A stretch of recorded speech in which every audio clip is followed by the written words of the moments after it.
వందనాలండి. ఎలా ఉన్నారు? బాగున్నారా? దినానుదిన వాక్య ప్రకారం మనం చూసుకున్నట్లయితే నీతిమంతుని మార్గములు యెహోవాకు తెలుసు అని చెప్పేసి దేవుడు తన పరిశుద్ధ లేఖనం ద్వారా చదివిస్తున్నారండి. నీతిమంతులు ఎలా జీవిస్తూ ఉన్నారో, నీతిమంతులు ఎలా నడుస్తూ ఉన్నారో, నీతిమంతులు ఎలాగ మాట్లాడుతూ ఉన్నారో, నీతిమంతులు ఏ ప్రవర్తన కలిగి ఉన్నారో, ఇవన్నీ కూడా దేవుడి ఆకాశం నుండి కనులారా చూస్తూ ఉన్నాడని చెప్పేసి దేవుడు తన పరిశుద్ధ లేఖనం ద్వారా చదివిస్తూ ఉన్నాడండి.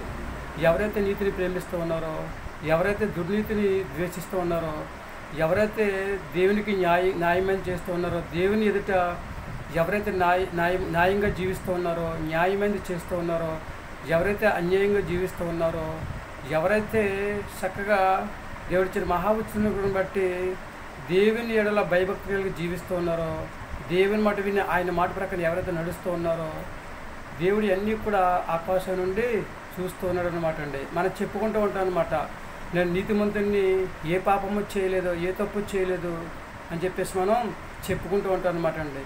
కానీ మనం చెప్పుకున్నంత మాత్రాన ఉపయోగం లేదు. కానీ దేవుడు మనకు సర్టిఫికెట్ ఇవ్వాలన్నమాట అండి.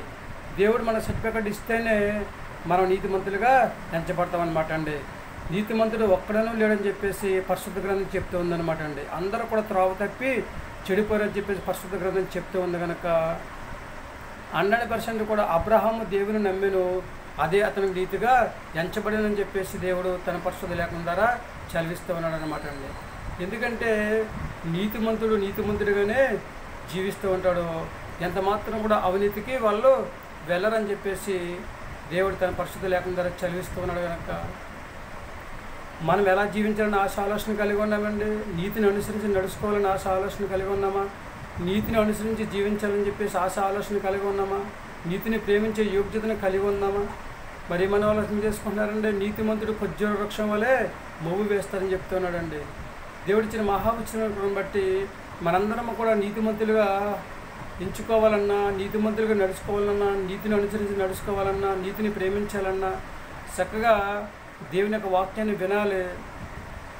ఆ వాక్యం ప్రకారం మనము నడుచుకోవాలి. విన్న వాక్యం హృదయమైన పలక మీద రాసుకోవాలి. పదే నెవరు వేసుకుని వాక్యం ప్రకారం నడవగలిగితే కనుక దేవుడు మన నీతిమంతులుగా ఎలా నడవాలో, ఎలా నడిపించాలో, ఎలా ఆశీర్వదించాలో, ఎలా కృప చూపాలో ఇవన్నీ దేవుడు చూసుకుంటాడు అన్నమాట అండి.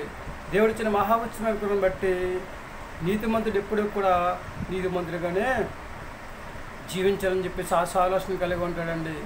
అవినీతిమంతులుగా జీవించడానికి గొప్పవారు వాళ్ళు చక్కగా న్యాయంగా జీవిస్తూ ఉంటారు, అన్యాయంగా జీవించరండి. ఏది కూడా న్యాయమైనది చేస్తూ ఉంటారు తప్ప అన్యాయమైనది ఏది కూడా చేయరండి వాళ్ళు. ఎందుకంటే వాళ్ళ మీద దేవుని కృప పాపుదల నడుపుదల ఆయనకు ఆశీర్వాదం ఉందగనక వాళ్ళ నీతిమంతులు ఏ తప్పు చేయకుండా దేవుడే కాచి కాపాడుకుని చక్కగా వాళ్ళందరూ కూడా ఎవరైతే నీతిగా జీవించాలని ఆలోచన కలిగి ఉన్నారో, ఎవరైతే ప్రార్థన చేసుకుంటున్నారో వారందరి మార్గాలు కూడా సరళం చేసి, వారందరూ త్రోవలు కూడా సరళం చేసి చక్కగా దేవుడు నీతిమంతులుగా జీవించే యోగ్యతను సంపాదించుకునే స్థితిని కలగజేస్తాడన్నమాట అండి. మరి మనం ఆలోచన చేసుకున్నారండి, దేవుని ఎదుట న్యాయమైనది చేసి, దేవుని ఎదుట నిర్దోషిగా ఎంచబడి, దేవుని ఎదుట నిలిచే యోగ్యతను మనం సంపాదించుకుని దేవుని యందు భయభక్తి కలిగి జీవిస్తే కనుక దేవుడు మనందరినీ కూడా నీతిమంతులుగా ఎలా జీవించాలో దేవుడు మనకి నేర్పిస్తూ ఉంటాడనమాట అండి. విశ్వాసంతో ప్రార్థన చేసుకోవాలి, నమ్మకంతో ప్రార్థన చేసుకోవాలి, భక్తితో ప్రార్థన చేసుకోవాలి, ఆయన శక్తిని ఆశ్రయించాలి. యవనస్తులందరూ కూడా ఈ లక్షణాలు కలిగి ఉండాలన్నమాట అండి. ఎందుకంటే యవనస్తులను దేవుడు అంచులంచులుగా ఆశీర్వదించి ఒక క్రమమైన పద్ధతిలో వాళ్ళు నడిపించాలని చెప్పేసి ఆలోచన కలిగి ఉన్నాడు అనమాట అండి. యవనస్తులనే పోదనుకోండి, వృద్ధుల్ని అలాగే పిల్లల్ని, అలాగే పెద్దల్ని అందరినీ కూడా నీతిమంతులుగా నడిపించాలని చెప్పేసి ఆలోచన కలిగి ఉన్నాడు. దేవుడిచ్చిన మహాఉత్సవం బట్టి మనందరము కూడా చక్కగా నీతిని అనుసరించి నడుచుకుందామా, నీతి మార్గాన్ని ఎంచుకుందామా, నీతి మార్గంలో నిలుద్దామా, నీతి మార్గంలో నడుద్దామండి, దేవుడి మాట విందామా, ఆయన మాట ప్రకారం నడుచుకుందామా. మరి మనం ఆలోచన చేసుకుంటున్నారు చక్కగా దేవుడు మన అందరిని కూడా నీతిమంతులుగా జీవించే యోగ్యతను దయచేయాలని చెప్పేసి, మనతో పాటు అందరికీ కూడా దయచేయాలని చెప్పేసి 100% కూడా మనము ప్రార్థించేద్దాం. మహాపరుషుని పరలోకపు తండ్రి, నీ ఘనమైన పాదం లెక్కలన్నీ స్తుతి స్తోత్రాలు ప్రభా. తండ్రి నీ చిత్త ప్రకారం తండ్రి నీతిమంతులు మార్గములు తండ్రి యెహోవాకు తెలుసని చదివించే తండ్రి ప్రభా, యెహోవా ఎరుగునని చదివించే ప్రభా నీకు వందనాలు. ఎవరు ఎలా జీవిస్తున్నారు తండ్రి ప్రభా, ఎవరు ఎలా నడుస్తున్నారు తండ్రి, ఎవరు ఎలా మాట్లాడుతున్నారో, ఎవరు ఏ ప్రవర్తన కలిగి జీవిస్తున్నారు తండ్రి, సమస్తం ఎరుగున దేవా నీకు వందనాలు తండ్రిస్తాను ప్రభా. 100% తండ్రిస్తాను ప్రభా. తండ్రి అబ్రహాము దేవుని నమ్ముని అది అతనికి నీతిగా ఎంచబడిన చదివించిన ప్రకారం ఉన్న తండ్రిస్తాను ప్రభా. మేము కూడా తండ్రి ప్రభా నీతిని ఎంచుకుని తండ్రి ప్రభా, నీతి మార్గంలో నడవడానికి ప్రభా నీ కృపను దయచేయని ప్రార్థిస్తున్నాం ప్రభా. నీకు వందనాలు తండ్రి. సర్వశక్తి గల దేవ తండ్రి ప్రభా, నీతి మంత్రిని తండ్రిస్తూ త్రోవలో మరణము ఉన్నదని చదివించే ప్రభా నీకు వందనాలు. నీతి మంత్రిని తల మీదకి ఆశీర్వాదం వచ్చినని చదివించే ప్రభా నీకు వందనాలు తండ్రిస్తూ ప్రభా.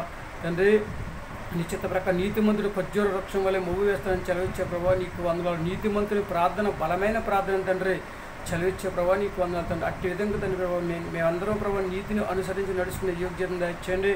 అన్యాయంగా తను జీవించుకున్న తండ్రి స్తోత్రం ప్రభావ, న్యాయంగా జీవించే యోగ్యతను దయచేయమని అందరిని కూడా దీవించి ఆశీర్వదించండి ప్రభా. నీ కృప బలపరచండి. చిన్నలను పెద్దలను వృద్ధులను యవనస్తులను తండ్రి ప్రభావ, వ్యాపారం చేస్తున్నామని ఉద్యోగం చేస్తున్నామని తండ్రి, చేతులు వృత్తులు చేస్తున్నామని ప్రభావ అందరిని ప్రభావ పేరు పేరును దీవించి ఆశీర్వదించి ఎవరికి కావాల్సిన సహాయం వారికి దయచేసి అందరూ ప్రభావ నీతిని అనుసరించి ప్రభావ తను న్యాయంగా జీవించే యోగ్యతను దయచేయని ప్రార్థిస్తున్నాం ప్రభా. నీకు వందనాలు. నీ కృప, నీ కాపుదల నడుపుదల, నిన్న దీవిని ఆశీర్వాదం అందరిపై నిత్యం నిరంతరం ఉంచి మాకు మంచి ఆరోగ్యం దయచేసి హ్యాపీగా జీవించే యోగ్యతను దయచేయమని విశ్వాసంతో ప్రార్థన చేసుకుని మంచి మనసు మాకు దయచేయమని నీతిని అనుసరించి జీవించే యోగ్యతను మాకు దయచేయమని మా ప్రార్థనలకు ఇస్తాను. మా ప్రార్థన ప్రతిఫలం దయచేయని మా కొరతరాన్ని యేసుక్రీస్తు ప్రయాసమే నమ్మడి వేడుకొంచున్నాం తండ్రి.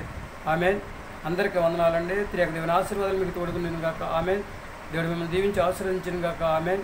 మనందరము కూడా నీతిని అనుసరించి జీవిద్దామా, నీతి మార్గంలో నిలుద్దామా? మరి ఏమైనా ఆలోచన చేసుకున్నారండి? దేవుడి మాట విని ఆయన మాట ప్రకారం మనం నడుచుకున్నట్లయితే అన్ని ఆశీర్వాదాలే, అన్ని మేలులే, అన్ని దీవెనలే గనక 100% కూడా మనం చేయవలసిందల్లా, దేవా నేను నీతిమంతులుగా జీవించాలని ఆశ ఆలోచన కలిగి ఉన్నాను నాయన. నేను నీతిమంతులుగా జీవించాలంటే ఏం చేయాలో తండ్రి ప్రభు మాకు తెలియజేయండి నాయన. మాతో మాట్లాడండి నాయన, మాకు కనపడి మాట్లాడండి నాయన. మేము నీతిమంతులుగా జీవించే యోగ్యతను దయచేయి ప్రభు.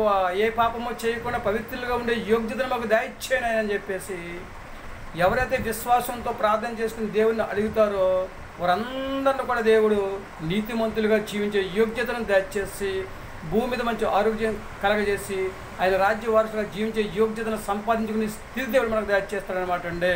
మరి మనం ఆలోచన చేసుకున్నారో నీతిమంతులుగా జీవించి భూమి మీద హాయిగా జీవించి ఆయన రాజ్య వారసులుగా జీవించే యోగ్యతను సంపాదించుకునే స్థితిని కలిగి ఉండాలని చెప్పేసి ఆలోచన కలిగి ఉన్నారండి. మీ ఆలోచన మీదే. ఏమంటారు? మీ ఆలోచన మీదే. దేవుడు మిమ్మల్ని దీవించి ఆశీర్వదించి మనందరిని కూడా నీతి మార్గంలో నడిచే యోగ్యత దేవుడు మనందరికీ దయచేయను గాక. మనందరిని కూడా దేవుడు నీతి మార్గంలో నడిపించి హాయిగా జీవించే యోగ్యత దేవుడు మనందరికీ దయచేయను గాక. యవనస్తులు మీరు జాగ్రత్తగా ఉండాలి. విశ్వాసంతో ప్రార్థన చేసుకోవాలి, నమ్మకంతో ప్రార్థన చేసుకోవాలి, భక్తితో ప్రార్థన చేసుకోవాలి, దేవుని శక్తిని ఆశ్రయించాలి. అప్పుడు దేవుడు మిమ్మల్ని అవినీతిని ప్రేమించకుండా నీతిని ప్రేమించి భూమి మీద హాయిగా ఏ తప్పు చేయకుండా ఉండే యోగ్యతను దేవుడు మీకు దయచేస్తాడనమాట అండి. అందరూ కూడా ఏమంటారండి?